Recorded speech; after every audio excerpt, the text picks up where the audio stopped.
Early morning, and Flynn is alive and awake.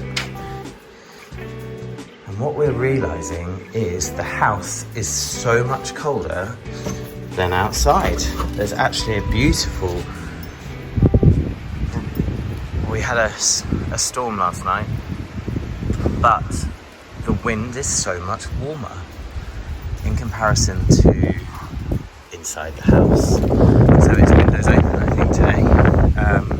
Tasha and Tracy arrived last night, and I think they're still asleep in the van. Hopefully they slept well.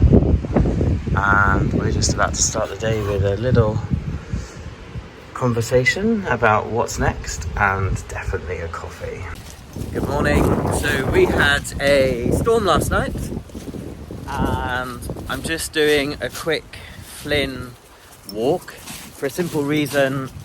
He likes to take me for a walk in the morning, and if I haven't been for a walk, then he doesn't settle. So if we just wrap around the chateau very quickly, he's a happy pup and we can get on.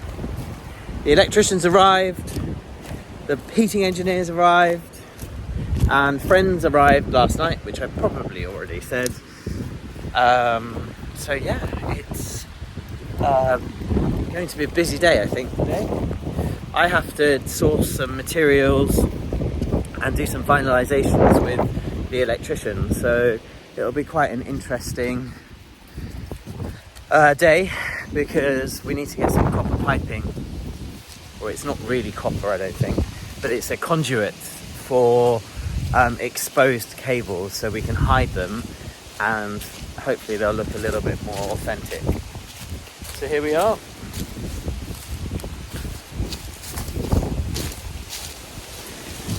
I think it's about to rain, and this is just a quick walk before it starts to team down. Hi, my name's Andrew Perry-Brown. I'm an electrician for John.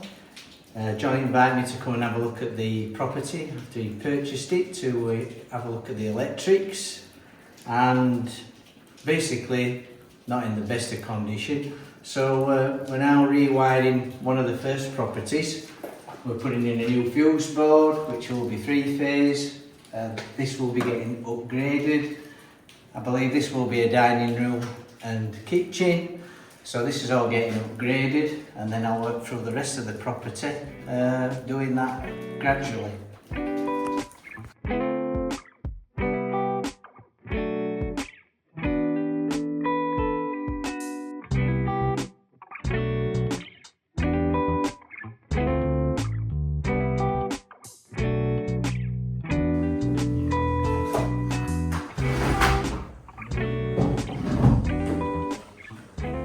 So, this is where I was working yesterday, chiseling and using a hammer and chisel to make this beam square, because the electrician has run a cable in the middle of the beam, and Andy needs to clad over with the metal, and he needed it all clean so that he could do his metal work over the beam.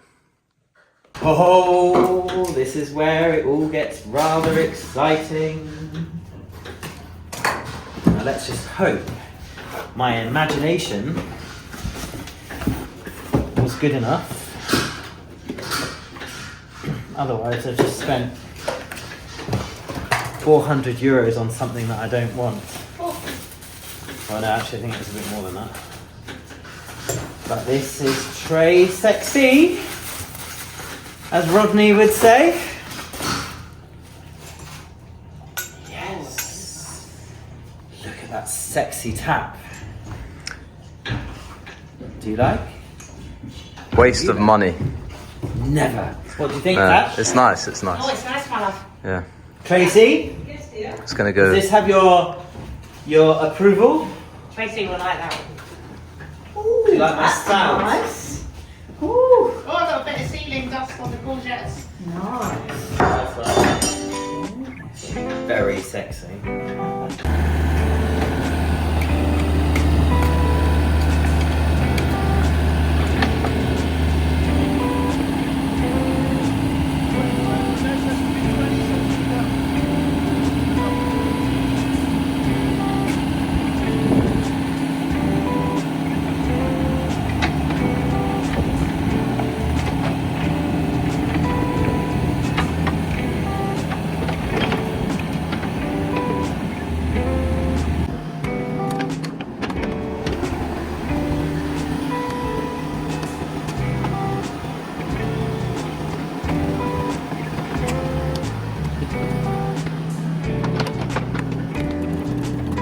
So, let me explain a little bit about the condensing boiler we are installing.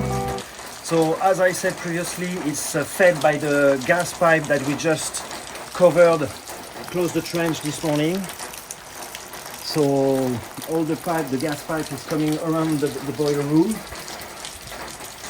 and it is coming in the room through this wall. It goes that way to feed the gas boiler, and the other pipe is going into the house for the cooker, the gas cooker, to be able to use the gas cooker. So that's for the gas part. So we can see on the gas line you have like a regulator right here, a regulator, and in the back of the boiler you have like a tap that is compulsory. So that's for the gas part. After that, for the hydraulic part, all the piping. So we have 2 lines of radiator in the house. So we have the water that goes into the radiator, and the water that comes back to the boiler to get heat up again, and so on. So that means 4 pipes. So we have these 4 pipes coming from the house into the room. We have some air bleeder here. We have some air bleeder here to be able to bleed the air out of the system. And we install air bleeder every time you have a high peak on the piping, not to have some air getting trapped into the system. So the 4 pipes comes here. So the 2 lines of radiator becomes 1 that is the in and the out of the boiler. What do we have? We have some valve here to be able to, in the future, do some maintenance on the piping, like be able to flush each line of radiator. So we have a machine for that, and we flush the piping and the radiators to clean them. So these 4 pipes goes into 2 pipes. We have here something that is compulsory, is to fill up the system with water, because heating system is a closed system. So that is to fill up the system with water. Now we have a security valve that opens at 3 bar. It's compulsory as well. We have here a mud filter, because as it's a closed circuit, over the years, over the time, the water creates, with the different type of metal, it creates some muds, and that can affect the efficiency of the system. So that is the mud filter that collects all the mud from the radiator. And after that, all the piping goes into the boiler. As we can see, the 2 big white pipes here that will be plugged here and here. So the water comes out hot and goes back cold to get warmed up again. And after that, everything is inside the boiler. We have here as well, we have here an expansion vessel tank. So you have a vessel right in the middle. You have water at the bottom, air on top, and that compensates the dilatation of the water. And in the boiler itself, if you want to have a look, we have right here the pump that makes the water circulates all around the house. And for sure we have the interface, the control panel, and different small other organs. So that's pretty much it. And one thing is we have this piping, that's for the flue. So the air for the gas to burn is taken around that pipe, and the smoke goes in the middle. It's a pipe inside another pipe, and that goes on the roof, takes the air to burn the gas and evacuate the smoke. Okay. So I think that's pretty much Okay. So under here is where the gas pipe has been laid. All the way, and it roots back into the boiler room. So 10 centimeters from the surface, there is a plastic mesh that if anyone was ever to dig here, they would find that, and they would know that there was a pipe underneath there. And the pipe is 500 to 600 mil from the surface, so yeah. Okay, so it's 5:30 in the afternoon on Monday, and I'm in the kitchen. Barely a kitchen at the moment, but yeah. I have been basically dusting all these beams, getting all the cobwebs off, and cleaning this sink here, ready for use in the other room, in this room up here. I think it's going here. And it's a nice ceramic sink. We're going to be using it temporarily for cleaning dishes, and yeah, we need a sink. We're getting rid of this one here. This is going because we need to create, well, Andy needs to finish the metal studding along here, and we're creating a door here, so this all needs to go.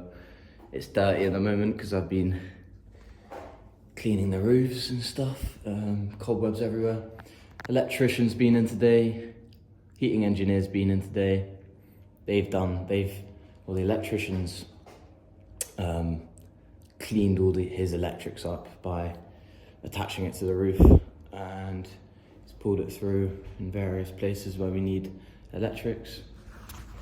And the heating engineer, you've seen what he's been doing, so I don't really need to explain that much to you about that. But yeah, it's been an eventful Monday. So thanks for watching this video, and we'll see you in the next one.